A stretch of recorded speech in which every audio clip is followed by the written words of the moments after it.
You can keep that. You can watch this recording as long as you like. Hello to everyone who's just joined, as I've just hit record. If you're watching this later, hello. What I will say is you will get a copy of all the slides. So a notepad and pen is really handy to jot down any ideas you have, any thoughts, any questions you'd like to ask. But don't forget you need to write every single thing on the screen down, because that will be sent out to you afterwards. But with that, let's get started, shall we? Welcome to week one. So first of all, who am I and what are we talking about? My name is James Hewitt. The M is normally silent, but it makes me more Googleable. And I've been designing tabletop games for about 8 or 9 years at this point. It's been a while. I used to work as a game designer for Games Workshop. So you can see a few games I've designed there. Very tiny little pictures, but Titanicus, Silver Tower. I worked on Blood Bowl. I designed Blitz Bowl, Gore Chosen. Since then, I've been running Needy Cat Games with my partner Sophie. And we have done a lot more games than you can see here, but a lot of them haven't come out yet because of lockdown and pandemic and delays and things.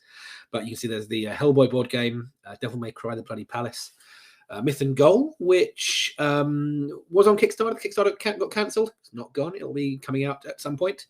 And also there's another game there called Our Garden, which is a game we're currently working on. Basically, I've been working on all sorts of different games over the years. Quite a slant towards miniatures things early on, but in more recent time, moving more into board games, role-playing games, more Eurogame kind of things. I am a lover of games of all sorts, and it's a joy to be able to work on and design those. So that's kind of a bit of a background of what I've been doing all this time. As Needy Cat, we make tabletop games, as I've just shown you. We help people polish and refine their own games, so we can do consultancy, rules editing, structural editing, that kind of thing. And also we run workshops and courses. That shouldn't be a surprise to you, hopefully, because you're on one right now. What is a tabletop game? So this is a course which is about our process for designing tabletop games. It's a really broad term. And it's a term that's just expanding constantly. There are always new definitions being added, games that stretch the definition, the boundaries of what we know as tabletop games. But generally, we're talking kind of board games, card games, role-playing games, miniatures games, roll and write games, war games. Analog gaming is what we're talking about here. So generally games that don't have a digital component, although some of them might, that you might play around a table, although you might not, and you might play them with some friends, you might not as well, and there are probably physical components. But, it's it's an ever-expanding definition. What I will be teaching on this course is hopefully applicable to most things that fall under that umbrella. What we teach in this is a set of principles and a process that will help you design games generally. And so they're quite broadly applicable. They might even be applicable to things outside of tabletop game design. But just, that's kind of what we're talking about on this course.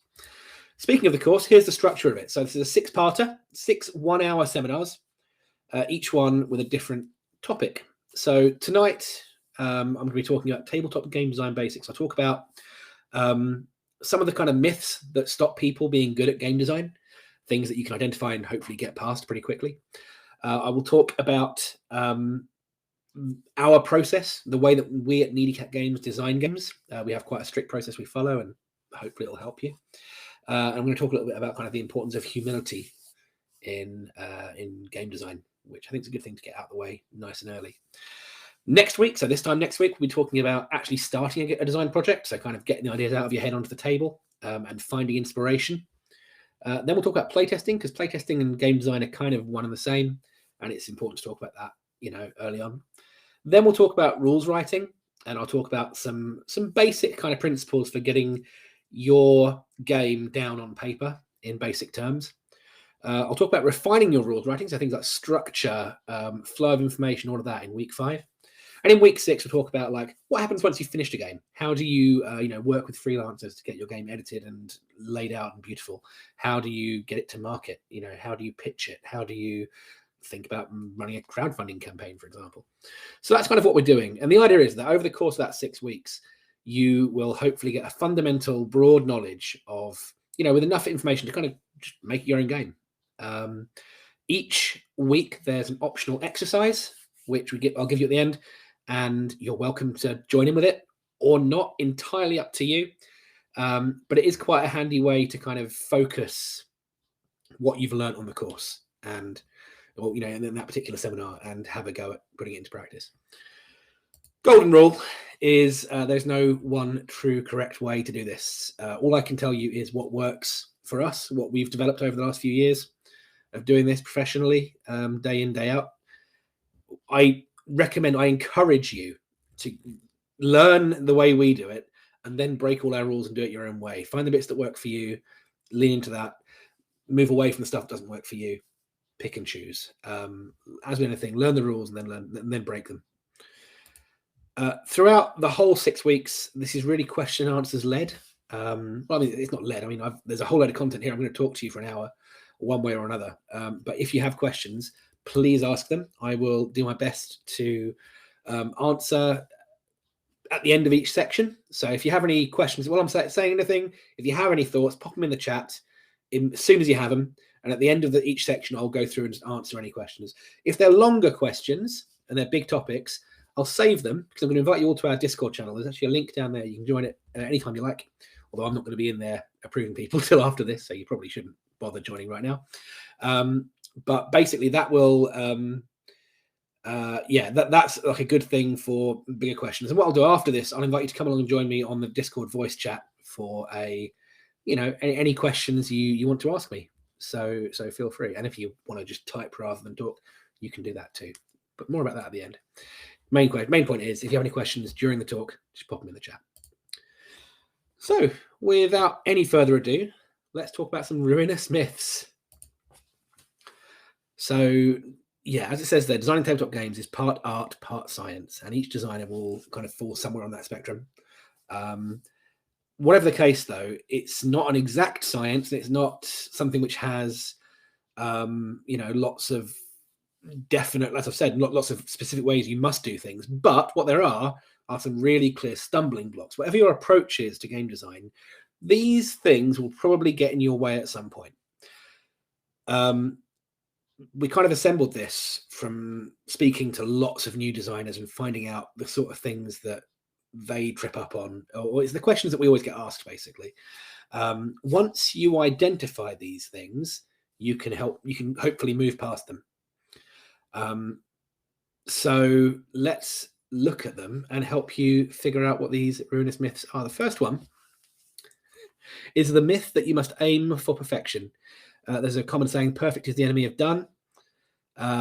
If you're designing a game and it's your first time at designing a game, it's really tempting to hack away at that one design for years.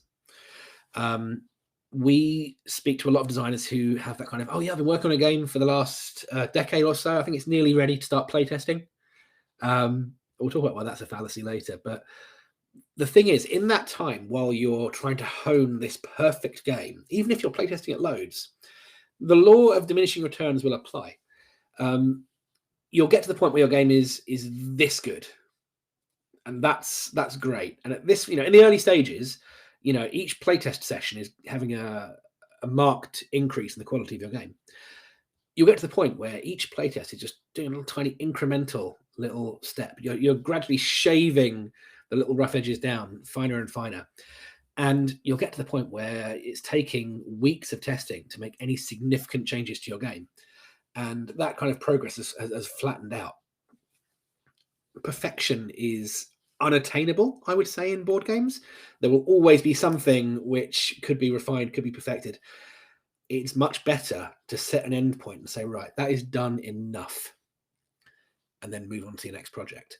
As it says there, if you spend 5 years refining one game, you'll probably stop learning anything new about game design, developing it as a designer after the first 6 months to a year.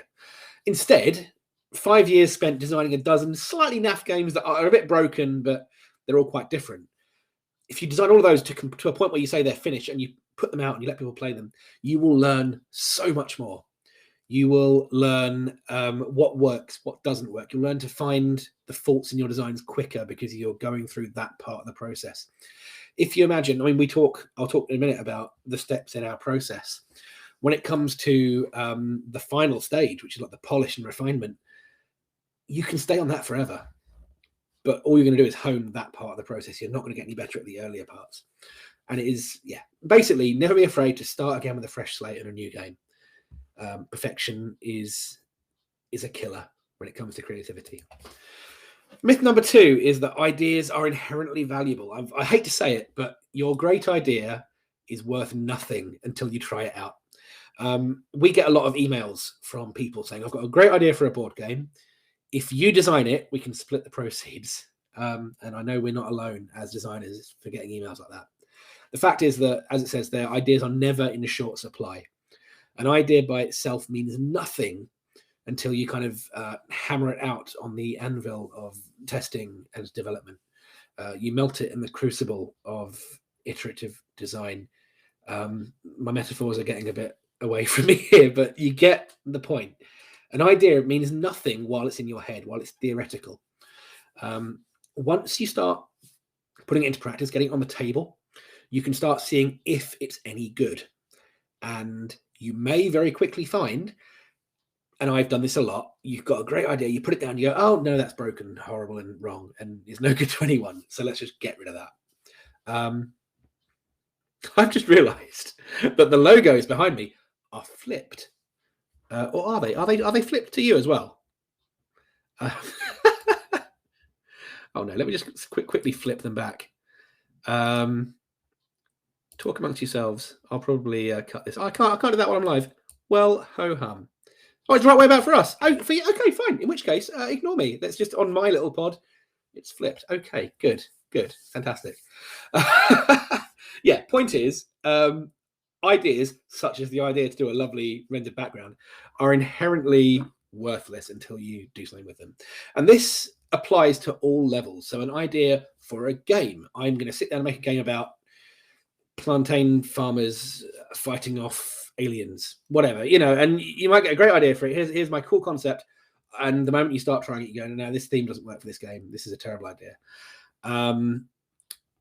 Also, it can be zoomed in. So you might have a great idea for a mechanic that you think, and then you try it out and you go, oh no, it's no good. The point is, the sooner you get to the point of trying it, the better, because otherwise you're wasting your own time. And as it says there, don't bend over backwards trying to make a good idea work. No good idea is worth sabotaging your game over it and losing sleep over it. I'm terrible at this. I'm awful at doing this, or awful for doing this rather. I will think, I've got this great idea for a mechanic, it's really cool, and I'm going to try to squeeze it into this game. And there is an art to recognizing that in yourself and kind of going, oh no, that's the thing I'm trying to do. Let's pull that out because it's making the rest of the game suck. Myth number 3, I bang this drum a lot. Designing games and writing rules are two very different things. It is perfectly possible to be a great game designer and a terrible rules writer. I think that I'm better at designing games than I am at writing rules. And I'm getting to the point where I'm considering bringing in an extra person to write the rules to my games, because I think that is quite a valuable thing to have. They're two skill sets you have to develop separately, and we definitely recommend that you design your game first and write down a few rules, kind of, so that you're codifying them, so that you're setting them in stone, but don't try to write the rule book until the end. Again, when I first started designing, the first commercial game design project I had, I went into my first pitch meeting with the client, and I had written a full rule book to showcase the game. And all they wanted was a basic kind of proof of concept of what the game would be like. And I'd written color text, I'd used fancy fonts and borders and all that. And I see a lot of new designers doing the same. We had someone bring a game to us. They'd just written, they hadn't play tested it yet. They wanted us to do like a quick structural review on it. And they'd laid it out. They'd got artwork commissioned. And of course, what happened was, as soon as we suggested amendments and edits, the layout had to be binned completely. There were pieces of art that had been made to fill gaps on pages that no longer existed. New gaps opened up. So don't worry about getting your rules written really nicely until your game has been designed. But we'll talk more about that later on. Myth number 4 is that every game design that you do has to be done with a finished product in mind. The end goal of a game design project doesn't have to be a published game. It's very easy these days to kind of want to monetize your hobby. I'm designing games, therefore I have to be thinking of the Kickstarter campaign I'm going to run down the line. Don't do that, because if you're just starting out, you should be getting good at game design and not worrying about trying to get good at marketing and making viable products and that sort of thing. They're different skills. I know so many people who have become professional game designers and have then spent most of their time in logistics and warehousing and all that, because they have to kind of figure out how they publish their games. And if you do that too quickly, you don't get to enjoy being a game designer. It's why at Needy Cat Games we've decided that we're not going to do any of that. We now find publishing partners who we will publish with, because I do not have a brain for logistics. And as it says there, making games for the fun of making games will make you a better designer. If you don't have to constrain yourself by worrying about, how will I mass produce this? How will I do this thing?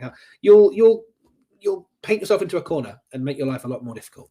So don't do that. Do not go into this with the assumption that you have to be designing a product. And last of all, this is a massive one, and this is one that almost every new designer, I think, falls prey to. Don't panic that people are going to steal your game. This specifically comes up in terms of putting your game out there to get feedback.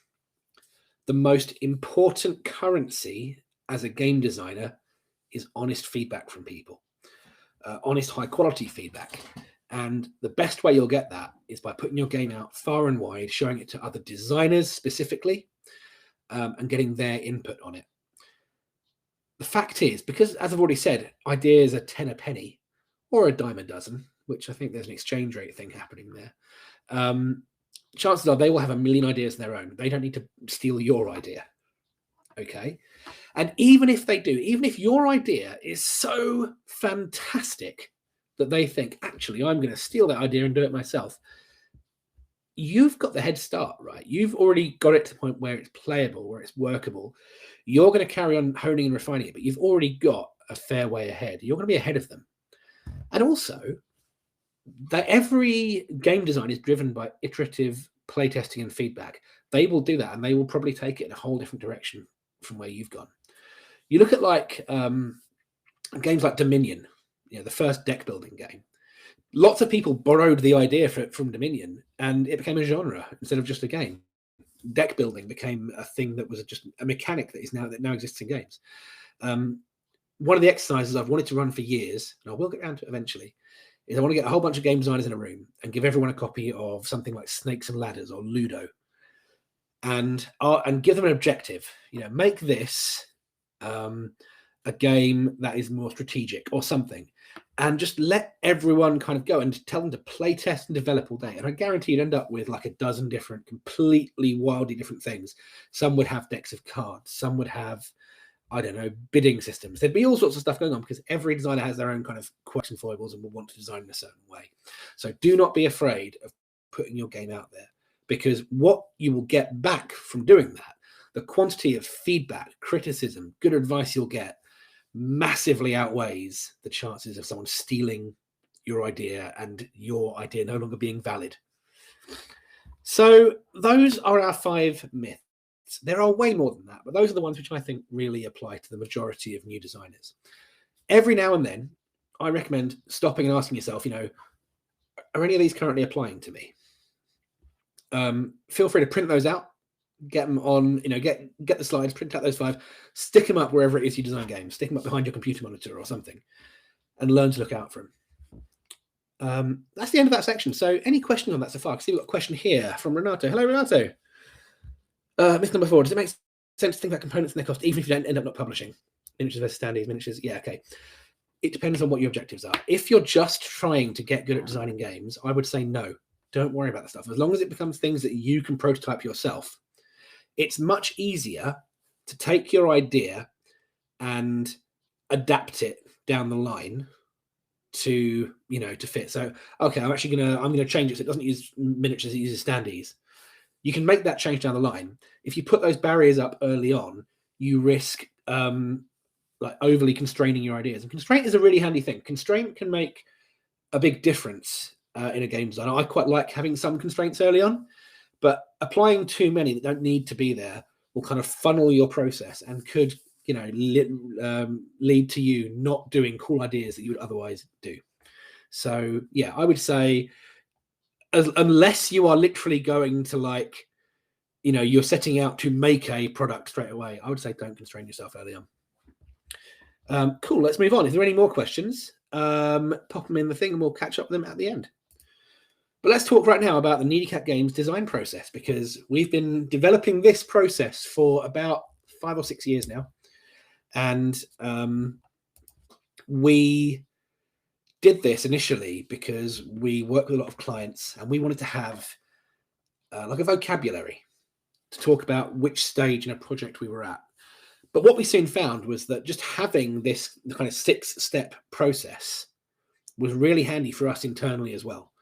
It lets us kind of know for our scheduling purposes, what capacity we've got at different stages.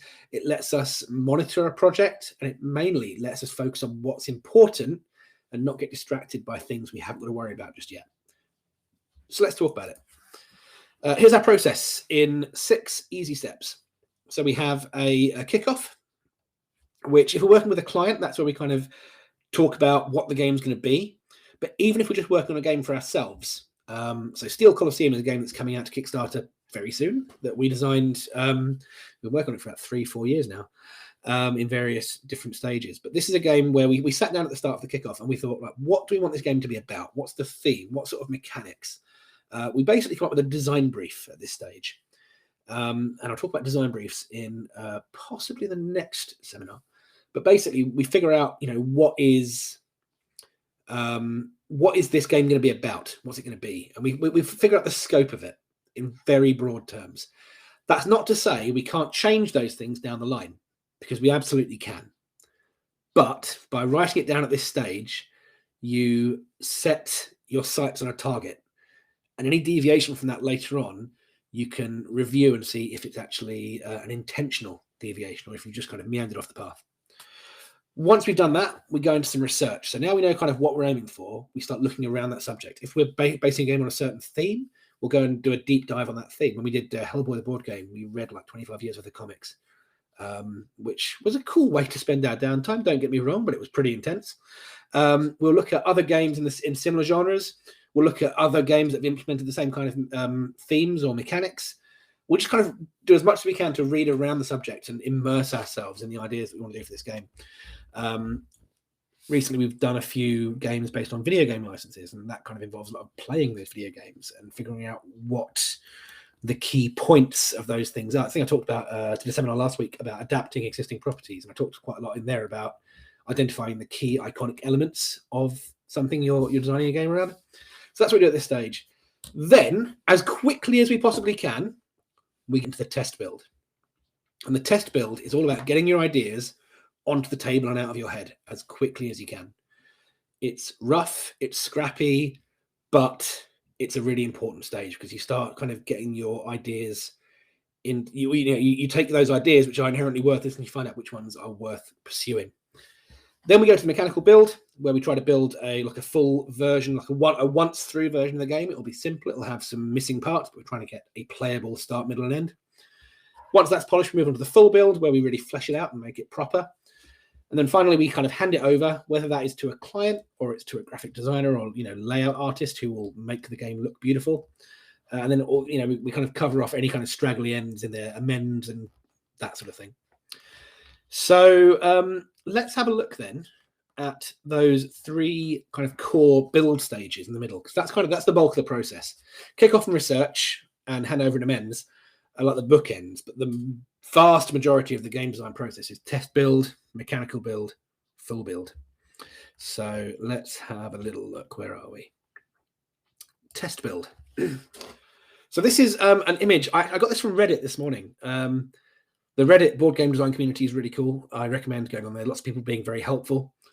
Reddit is like a lot of social media platforms. When you first get onto it, it is a bit overwhelming and doesn't feel like it's a particularly nice place to be. Once you find out which particular subreddits that appeal to you, there are lots of really good communities on there. And the board game design community on Reddit is really good.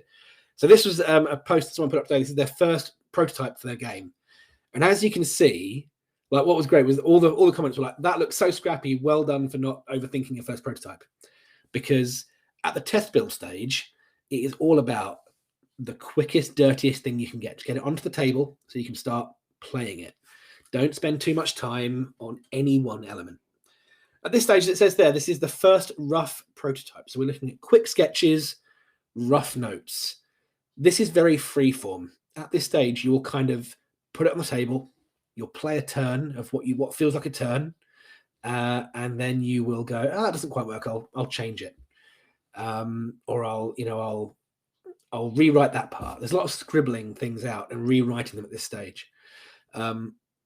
You're not looking at kind of formal written rules. It's very much bullet points, if that. Most of it's happening in your head at this point. And for this, what you find really handy is building up a stockpile of spare parts. So you can see here, user not Fidel Castro 2019 from Reddit, who did give me permission to use this photo. I said, could I use this? They've used various wooden cubes and meeples from other board games, and what looks like a table, or a table with a bit of cardboard on it. That's a big chunk of cardboard, isn't it? So don't try to make bespoke components. Anything you can borrow from other games is great. I recommend going to any kind of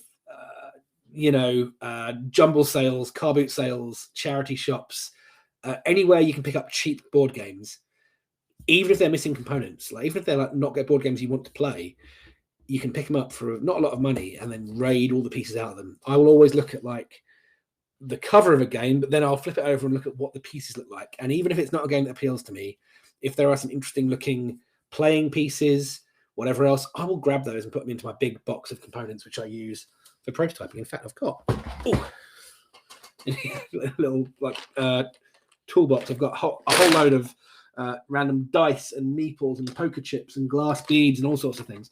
And I use those at this stage because what you don't want to be doing is spending time making bespoke components. Because as it says here, you are looking for function over form. You want your components to work in a particular way. Like if I'm making a miniatures game, I will grab any miniatures off a shelf and just put them on there. Oh, this represents this for now. I will use scraps of card. I'll use coins. I'll use anything. The important thing is keep it simple.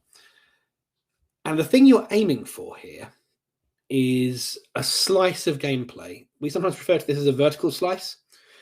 In that it's like if you take a cake and you kind of slice down into it, you get a bit of each layer. And that's kind of what we want to see here. We want to see all of the key elements of the game represented in some way by the time you get to the end of the test build stage. So that's what you're aiming for. And that once you're done with that, you can move on to the mechanical build. But really, the questions you're asking are, is there a solid core concept here? Is this game fun, potentially? Is there fun to be found? Is it interesting? Most importantly, is it an awful idea? And I've had quite a few of those where I've sat down to this point and gone, no, this will not work. And I think with time, as you develop as a designer, you can find yourself spotting the awful ideas quicker and being able to veer away from them before having to even get to the table, maybe. But yeah, so the test board, as you can see, scrappy, very rough, and all you're worrying about is, can I get some ideas on the table? Can I try some mechanics out? You might go, oh, here's the middle term. We don't tend to worry about the start or the end of a game at this point. We just look at what does one round of play look like in the middle of the game. So, if I'm doing a resource management type game, I'll have 4 or 5 imaginary players, give each of them a small pile of resources, and go, right, what kind of decisions am I making in my turn? What sort of things am I thinking of? Do I have a hand of cards? Am I playing them? I might even have blank cards mostly, just so I can kind of feel, does it feel right to be looking at your cards and playing cards from your hand at this point? It's sort of like freeform jazz. There's a very loose framework and you're playing around within that. But once you've got that kind of that slice of gameplay and you're happy with it, then you can move on to the mechanical build, which is the next stage. So this is our kind of next development stage. And here's a picture of a mechanical build we did for a game with Atlantis Miniatures. This is a little skirmish game that we developed for them. This is me showing it off at Tabletop Gaming Live in 2019. Unfortunately, we've put it on pause for a while because the pandemic threw some spanners into various works. This is a little miniatures game, and you can sort of see the cards there are very basic looking, but they are designed cards. I mean, they're a little bit nicer here than they might otherwise be, because this was for I was showing it off at a show as an early work in progress thing. But the idea is that what you want here is enough stuff to play a full game from start to finish. Now, you might not have all of the elements in place. You might have a few placeholder mechanics initially. So when you start the mechanical build, you will go, right, take my test build, my vertical slice, and then spread it out. Think, how do I set up? How do we win? And you might say, okay, for setup, we're going to have some system for distributing resources to each player. For now, to start off, just to get something in there, I'll just roll a dice for each player and say that's how much they get. And that becomes a placeholder, which you can remove later and replace with an actual mechanic. But you just want to kind of build outwards so you've got a game with structure so that someone can play it from start to finish. During the test build, you're generally only playing by yourself or with like a design partner. At this stage, you can start bringing other players in and guiding them through the process of playing. You're not giving them like the rule book and expect them to learn the game by themselves. You're just, showing them how the game works and seeing how they react to it and whether the engine works. Because actually, one of the big things of playtesting is not just getting people's feedback, it's seeing how it works when someone else plays your game. Because when you play it, you'll have your own way of doing it. So you want to get other people's input. A simple rule book we tend to work on at this point, something probably with bullet points. It's there to codify the rules, by which I mean like kind of set them in stone, rather than to teach the game. So it's a very simple reference rule book. And we'll do some graphic design generally at this point. Not a lot. I mean, I'm a low-end Illustrator user. I can just about get by. And there are lots of programs that I'll talk about this more in a later seminar. But there's some great programs out there for designing like your cards and things. But really what you're thinking about at this stage with your card design or component design is, how are things laid out? Where is the information? If players are holding a hand of cards, is the information laid out in the correct places that makes it easy for them to see it within the hand of cards? So we're not looking at kind of fancy illustrations, we're just looking at playability at this stage. So yeah, the key questions here are, does the core engine of your game, the central mechanics and systems that work together, does that actually work? Does it function beyond the vertical slice that you looked at in your test build? You start looking at your other players that you're bringing in now, and you're thinking, are they invested? Are they interested? Are they engaged in the game? While they're playing it, are they, clicking with it and wanting to carry on playing? Are they presented with interesting decisions? I think that good, solid decisions are the core of good game design. If your players have meaningful decisions to make on a regular basis, they will be much more engaged with your game. And this is really where we start bringing this in the mechanical build, sorry. And of course, we also are asking, are there any glaringly huge broken bits, huge ambiguities, or things that just don't make sense? You want to find those before you've done too much more development of the game, really.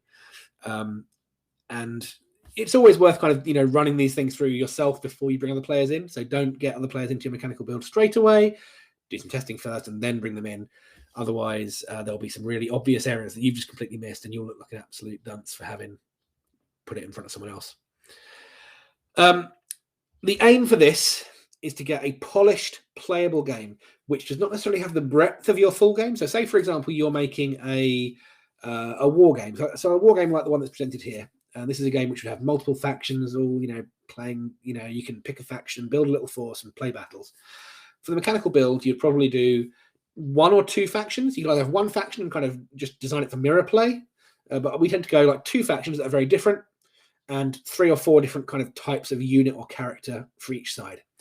So you're just getting enough so that you can play someone through a full game from start to finish.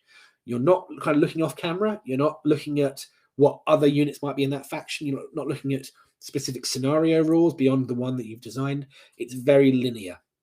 You're not looking for like replayability or modularity at this point. Once you've got that full game polished and you're happy with it, and your tests are not bringing up any more massive, problems, that's when you can move on to the final draft. So what you can see here is a final draft of, final draft of Robot Fight Club, which is a game that we put on Kickstarter back in 2020, back at the start of the pandemic, and then we cancelled it, and now it's coming back to Kickstarter as Steel Colosseum. So even though final is the word I'm using here, it really isn't the final draft. We call this either final draft or full draft. In fact, I think I might in fact have called it full draft earlier and final draft now, which shows this is a process that we're always developing and changing, even in the course of one seminar. The point is, though, that what you're looking for here is full build. Full build is what I called it, in fact. See development. Things develop over time, sometimes within the course of 4 slides. Great job, James. Can you tell I rewrote some of these earlier this week? The full build, or final draft, we sometimes call it, is where we want to kind of create the rest of that game. So we've got that linear process of the game that we've developed in the mechanical build. We now want to kind of stretch it out and kind of pad it with all the other things. So if it were that war game, we'd add in all the different factions and scenarios and rules for extra things that weren't in that one game. If it's maybe a game with like asymmetrical factions or something, we would bring more factions in. If it was something like a game that's quite modular, so the Hellboy board game we did, we developed one playable scenario in the mechanical draft and then brought all the other ones in the full draft. And that's kind of what you're doing here. So also you're looking to create a complete written rulebook which will teach the game, because now you're going to start testing with people who haven't played before, and you're going to give them the rulebook and you're going to stand back and see how they get on. But you don't do that until this point. We'll talk about that more in the playtesting seminar. But yeah, you're trying to basically create a thing that is as close as possible to the final thing. What you can see here, though, is even though this is like our full build, we haven't put artwork or good graphic design in yet. This is still like my shoddy illustrator skills, because that is the thing you only want to do once the game is finished and polished. Don't make extra work for yourself, and don't put yourself in a position where you're paying for work from a freelancer that you're then going to have to redo. If you get illustrations or graphic design done, as I said earlier, and then things change, you're going to have to get them redone. So this is not about getting the final thing to look like a final product. It's about getting the gameplay to that final stage. So the key questions here are, is the game easy to learn? How are your players going through that onboarding process, if you like? Have you closed any loopholes, any ambiguities, any weird little rules, that this is kind of where you want your ruthless playtesters to come in and kind of try to break your game, and you want to close off all those ambiguities. You're going to ask yourself, is the user interface polished? So all that stuff you started doing the mechanical build, where's the information on the cards? Really hone that down here. And finally, you're asking yourself, what have you missed? There will be something, there'll be one glaring thing that has crept through. And only when you start getting other people to play the game without your input will you spot it. And you will feel like an absolute flapjack, let's say. And you will feel very silly indeed. So yeah, that's the final draft or full build. The reason for the terminology change there, we used to refer to mechanical draft and full draft rather than mechanical build and full build. We now use the term final draft to refer to the final manuscript of the game. Also, we've moved away from using the term draft because we also have multiple drafts of each build. Iteration. It's all about iterative design.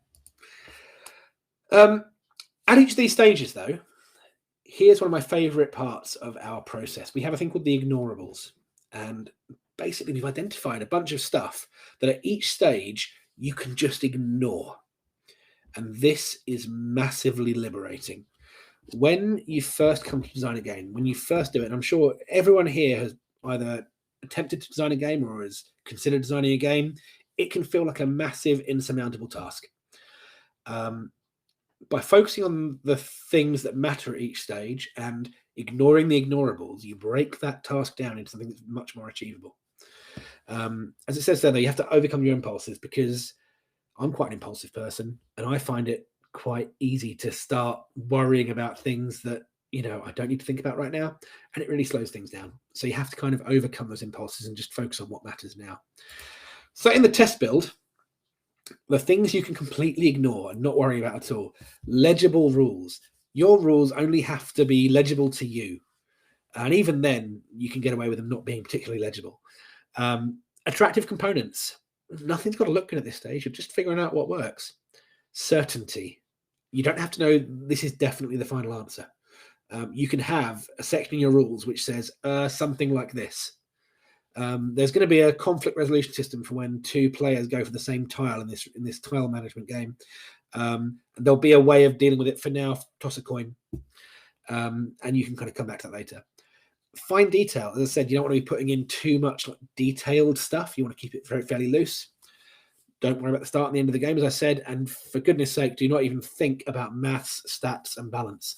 I once had a designer tell me they couldn't start working on their game because they hadn't figured out a good spreadsheet for balancing it yet.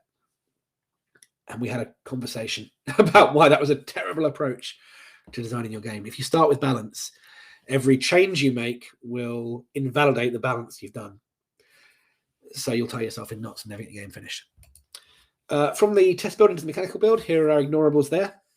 Don't worry about comprehensive rules. Don't try to cover every single situation.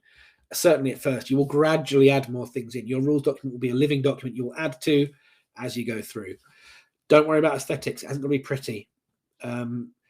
Certainty is more of a thing here, but you don't need definite final answers. You can still have kind of, this is either this or this. You know, let's say, players will have a hand of 3 or 4 cards, but we're not quite sure which yet. And you'll playtest it and see which one feels better. You'll playtest with 3, playtest with 4, and then you'll come to an answer. You don't worry about fringe elements. Like I said, your modularity, your replayability, these are things that you haven't got to worry about. You're just making a once through a linear game, basically. Don't worry about having to teach the game. You can do that yourself in person. Your rulebook will only have to do it later. And finally, you can start looking at balance and maths and stats, but don't worry about perfect balance and fine-tuning. I like to think of it as if you've ever seen anyone do an ice sculpture, ice carving, they start out with like big hefty tools like chainsaws and things. I'm sure it's the same like carving out of a big block of wood. You start with like big hefty messy tools, and as you progress, you use finer and finer detailed tools. You don't want to be using the really fine detailed tools early on because it'll take forever. You don't want to use the chainsaw at the end because it will make a huge mess. Same thing applies here. When you come to the full build, it says full build now, see, you only have a few ignorables because you are creating a finished thing. Your rules don't have to be grammatically flawless. You can employ an editor. I'll talk about that in the 6th seminar. You can make them as good as you can. You can get them proofread, but don't stress out over making it absolutely perfect. Again, certainly at first, it's still a living document. You will test it, you'll iterate it, and you'll develop it over time. And don't worry about final graphics and illustrations. I recommend at the full build stage getting placeholder diagrams at the very least into your document. So it says like insert diagram showing this here, and if possible, mock it up yourself. Even if so I use Illustrator a lot. Sophie is much happier being analog with things, but she will draw diagrams on a notepad, photograph them, and just lay them into the rulebook, so that the players can see what is there, but it hasn't got to be pretty. You can get someone else to make nicer versions later. Another tip actually is to set things up on a board and then photograph them, use your prototype. So yeah, those are the ignorables. They're really important. Don't forget them. In summary, design your game in stages. The elephant, there's an old saying, how do you eat an elephant? One bite at a time. Start at the trunk and work backwards. So don't try to start, doing your game in one go. Don't just say, I'm going to sit down and design a game. Say, I'm going to design a test build for a game, because that is so much more achievable. Don't get ahead of yourself. Don't worry about the detailed stuff until it's time to worry about that. Ignore the ignorables and focus on what matters, and you will find yourself designing a game much quicker. When we used to run this course in person, we were thinking of doing it again at some point. We ran a version of Game Design Online, although it wasn't online, over 3 months, 3 kind of full day sessions. And on the first day, we kind of did an extended version of this plus seminar 2. And in the afternoon, we gave everyone a bunch of components, said, go ahead and make a game. You've got an hour to make something. Ignore the ignorables, just make a test build and do it. And several people looked terrified when we said that. And then at the end of the day, like once they'd done that, found out how easy it was, and then spent the rest of the day taking turns playtesting each other's games, the looks on people's faces, it was quite enlightening. People come up to us and said, I never thought I could design something that was actually as fun as that was. Obviously, they're all broken, messy games because they've had about a couple of hours of development time. But you can do it. And the quicker you get to that stage, the more inspired you will be to continue your design. Any game design project, you're battling against your own fatigue, and you have to keep it interesting for yourself. So just ignore the ignorables, focus on what matters at that point. That's the end of that section. Any questions on our design process before we move on to the last part of the talk?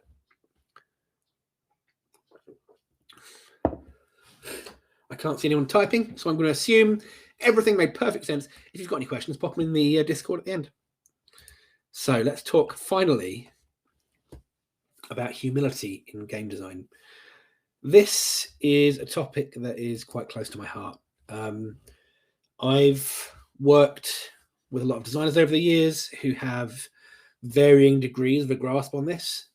And the ones that I've really enjoyed working with are people who understand that ego has no place in game design.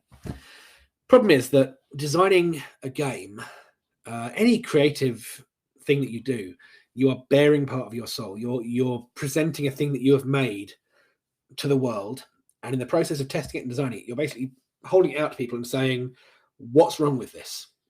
Where have I messed up?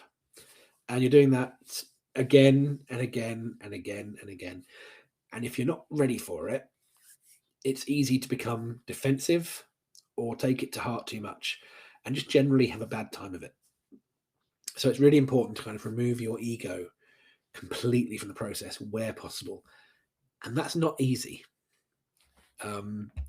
I've been designing games for most of my life and doing it professionally, as I say, for about 8 years now. And it's still nerve-wracking putting a game in front of testers for the first time, because, you kind of think, well, what are they going to think? Are they going to think I'm just a complete fraud? Are they going to think that I don't know what I'm doing? And so to defend yourself from that, here are some tips to stay humble and get on with game design without driving yourself completely balmy. First one, big one, failure is part of the process. Robot Fight Club, our little game there. That's the game as we took it to Kickstarter in 2020. And we overstretched. In hindsight, we planned for the game to be bigger than we really could afford to make it. We had a very limited art budget. We were, we weren't in a great position when we launched the Kickstarter. We were really happy with the game, but everything else, we hadn't kind of had enough time to make it as good as it could have been. And so we ended up, it didn't help that the pandemic kicked off just as we launched the Kickstarter and the UK went into lockdown 5 days in. But we ended up cancelling the campaign, putting it on ice. And for the next year and a half, we thought, well, we kind of messed that one up. But sure enough, I won't go into details now, but we're relaunching it this year with a much bigger art budget, a load of support and backing. It's going to be a much better product as a result. And that to me is like a microcosm of the message that failure is part of the process. Designing a game, you will never just plop out a perfect game. That's such a horrible way to say that. But you will never just get a great idea out of your head and it be flawless the first time you play it. Your first draft will suck in some way. And the sooner you accept that, the better. Because actually, the quicker you figure out what's wrong with it, the quicker you can learn and improve on it. You want to get to the point where you're approaching your early playtest sessions, in fact, every playtest session really, hoping that your playtesters will tell you that it's bad. But what you want is to see the direction you want to go in. You want to come out of every playtest session with a clear direction, basically. As it says there, the worst playtest is one with no feedback. A lot of the time I'll speak to a new designer and they'll say, I tested my game last night. It went really well. And I'll say, oh, tell me, how did it go well? What was your feedback?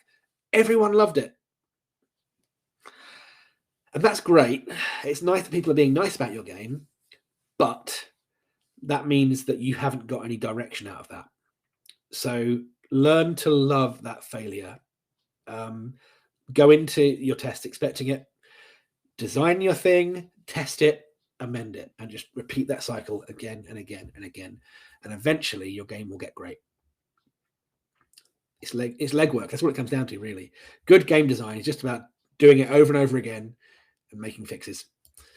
Next one is You're Not the Guru. I asked Sophie if she'd mind me using this photo. I'm not saying Sophie is a would-be guru of gaming, but I love the fact she's got a massive flowchart there for a game she was working on. What I mean by this is that just because you're the person who's designed the game, you're not the infallible expert. Your opinions aren't always right because you're designing from one perspective. Your players will have different perspectives. Your playtesters might say to you, I think this thing you've put in here is completely wrong. And your instinct might initially be to say, well, no, I designed it. I know what I'm talking about. I've seen designers justify this by saying, oh, yeah, but they don't really get it.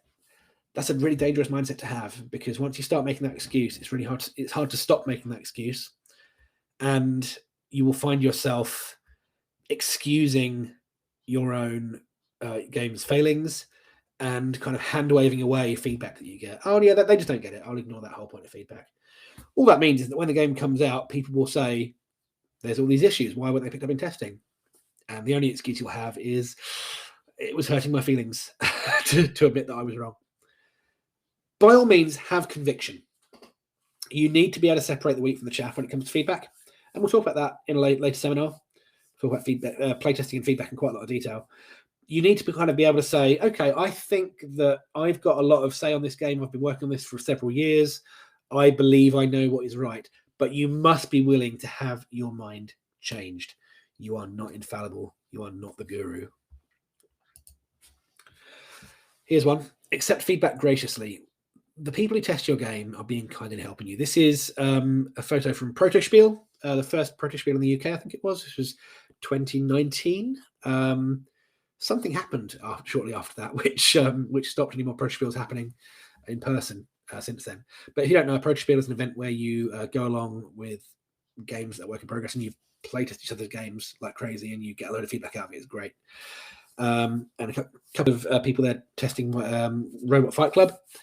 And they were awesome. They gave great feedback. They're both designers themselves, designers whose work I really respect. And it was awesome to get their feedback and input on the game. Anytime anyone volunteers to playtest your game, they are doing you a massive favor because you're asking them to play an unfinished, flawed thing. It's not like, I always try to tell my playtesters, thanks for volunteering, just so you know, it won't be as much fun as playing a finished game. We'll have as good a time as we can have, but there will be things where it's not quite working.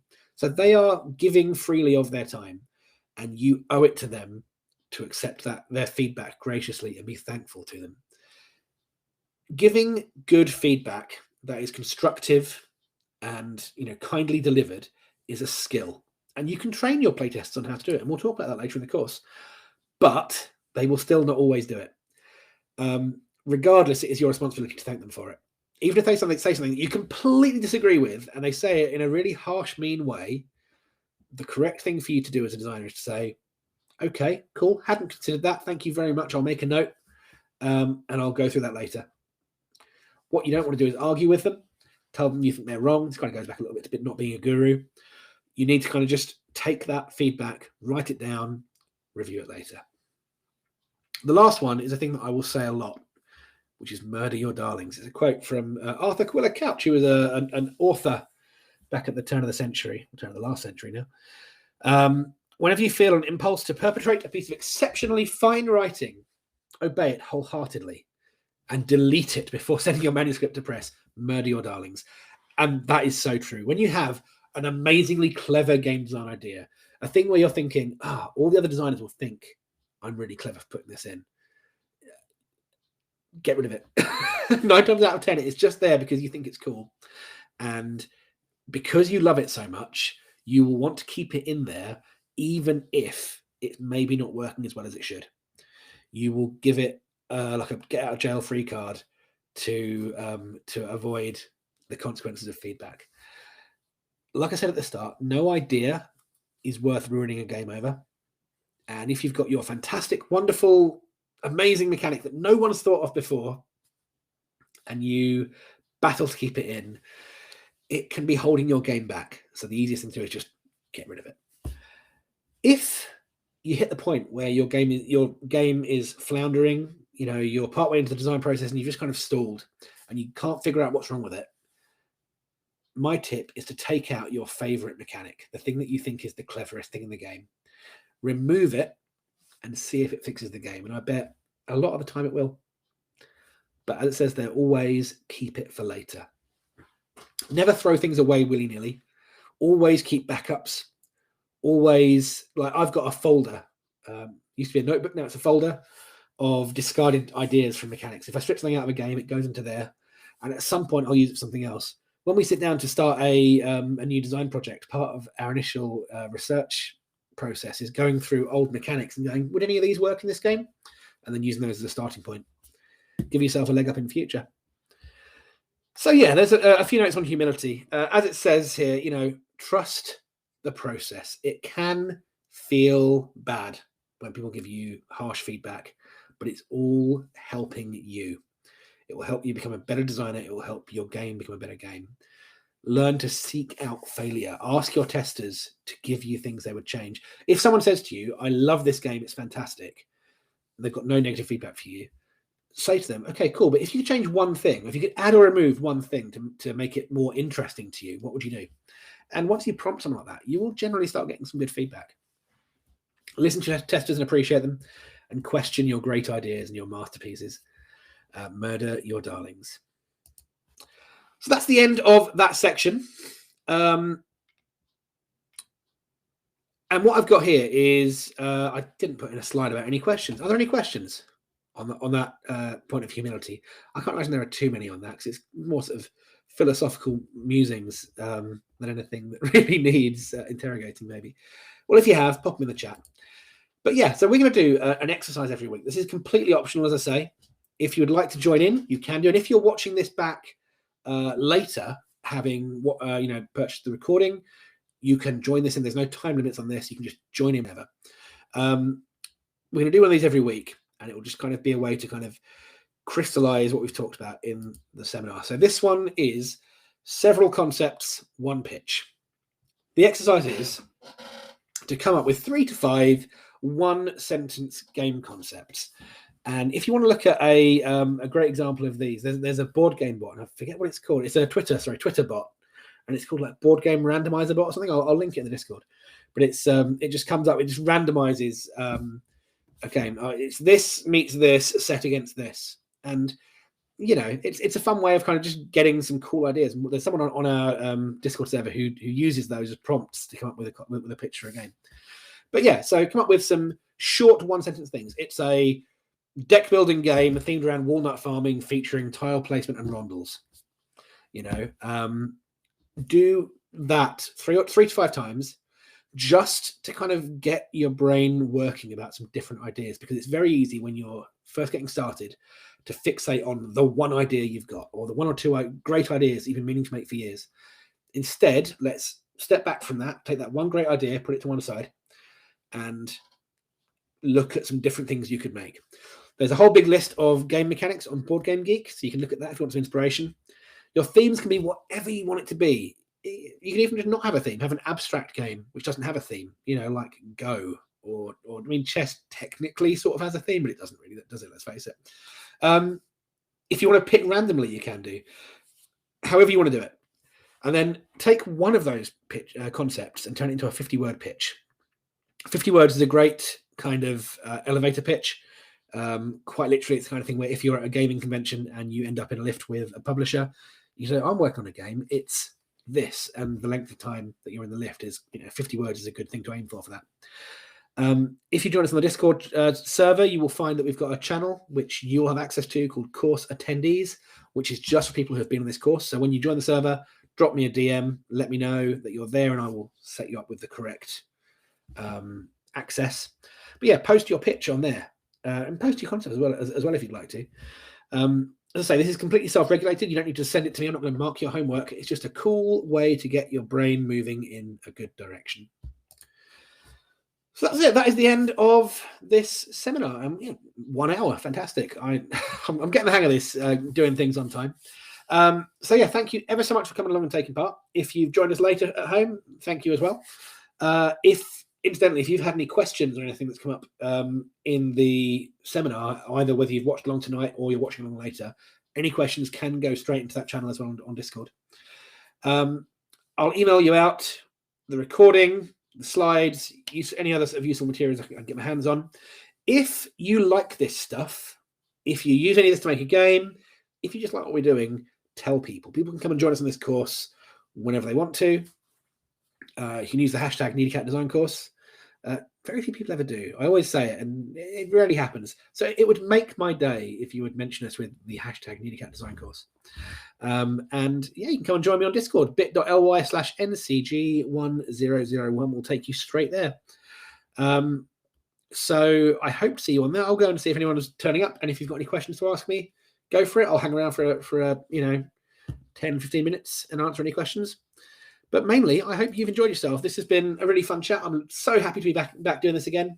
Every Thursday for the next 5 weeks. This is week 1, so 5 more weeks after this. Same time, same place. And I can't wait to see the stuff that you will come up with. So thank you so much. I'm going to stop recording now.